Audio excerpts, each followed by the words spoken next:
A nosotros nos da muchísimo gusto presentar periódicamente a gente que ha trabajado durante prácticamente toda su vida en lo que ha considerado necesario, imprescindible y que conoce sobre la cuestión.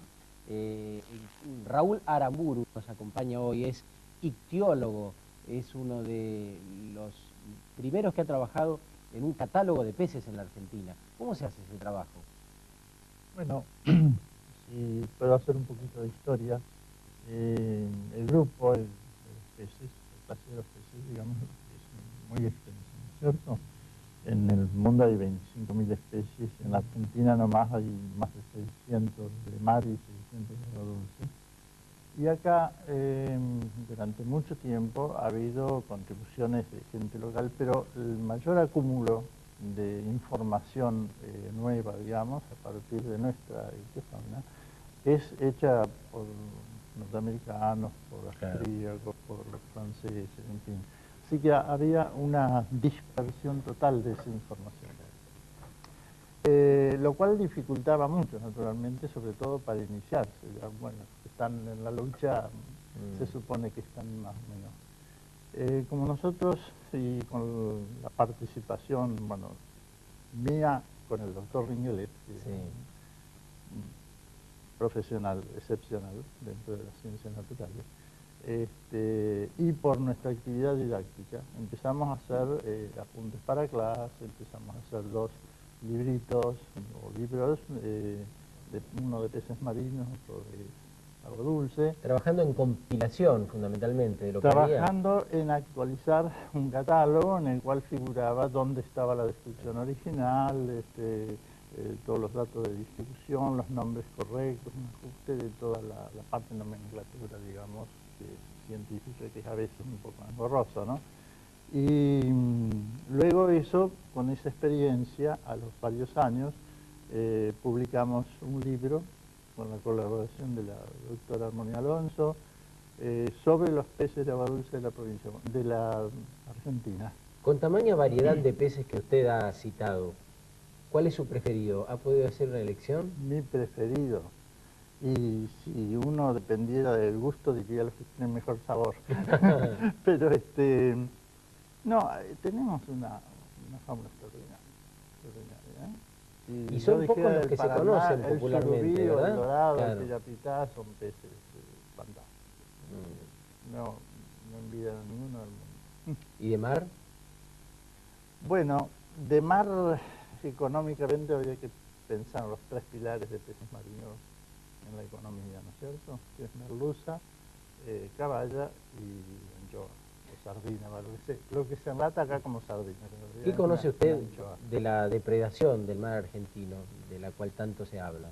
Bueno, no estoy específicamente en el tema, pero bueno, lo que uno oye, lo que uno ve, las publicaciones, se está haciendo como muchas otras cosas muy mal dirigida, digamos, o mal orientada. La pesca. La pesca, sí.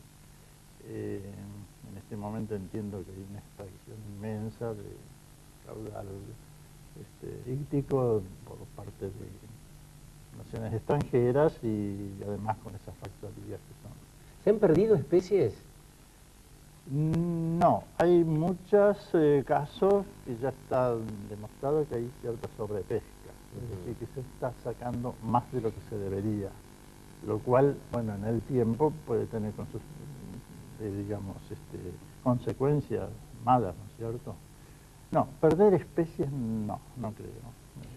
Es muy difícil porque en los peces nunca se saca todo, siempre va a quedar, y bueno, de lo que quede, es difícil predecir, bueno, si van a rehabilitarse, digamos, en sus poblaciones. Es difícil, aunque con el hombre nunca se sabe, ¿verdad? No, y uno lamentablemente no tendría que ser, pero a veces en algunas cosas es un poco pesimista, ¿no? Claro. Es decir, parece que las cosas, si no se controlan, pero de una manera estricta.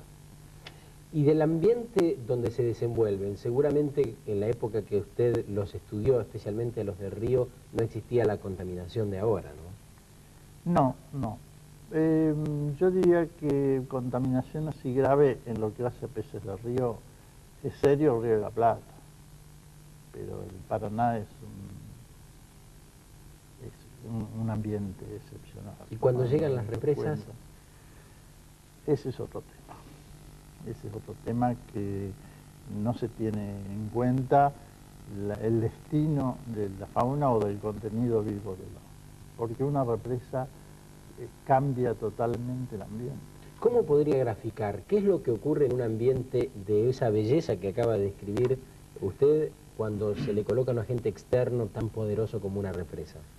Bueno, ocurre que el contenido vivo de un ambiente, en este caso de un río, está ajustado por la evolución, por el tiempo, por las necesidades de las especies, ¿no es cierto? Y ahí se está poniendo una barrera que en muchos casos es insalvable para la fauna que se desplaza. Acá los peces en el río Paraná, la inmensa mayoría de los peces, el 80%, si no más, son peces migradores, es decir, que hacen su migración hacia la zona de desove y de la zona de desove hacia los lugares de alimentación. Con la barrera indefectiblemente mueren. Claro, si esa barrera, no indefectiblemente, depende de muchas cosas, no es tan fácil hacer, es complicado. Si esa barrera es baja, hay peces que tienen un dorado, por ejemplo, tienen capacidad como para remontarla, ¿no es cierto? Hasta 3, 4, 6 metros a lo mejor, ¿no es cierto? Pero si esa barrera, como el Yacyretá, es de, no sé, de 40 metros, no hay posibilidad. Cuando se estaba proyectando el Yacyretá, hubo una reunión en el Museo Argentino de Ciencias Naturales, donde vinieron a presentar el proyecto.